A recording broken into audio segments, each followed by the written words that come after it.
অন্য কিছু করতাম তাহলে হয়তো বা আরেকটু বেশি ভালো লাগতো। পড়তে পড়তে ভাবি আমরা যদি প্রাগৈতিহাসিক যুগেই থাকতাম, আমাদের অ্যানচেস্টারদের সাথে পৃথিবীতে সভ্যতার সূচনা না হইতো, বিশেষ করে ইন্ডাস্ট্রিয়াল রিভলিউশন না হইতো, তাহলে কেমন হইতো আমাদের জীবন?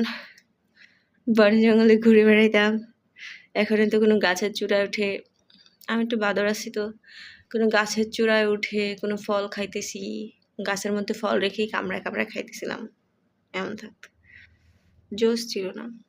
অথবা দেখা যাইতো যে পুকুরের মধ্যে ডুবতেছি, আমার আবার পানি পছন্দ অনেক বেশি।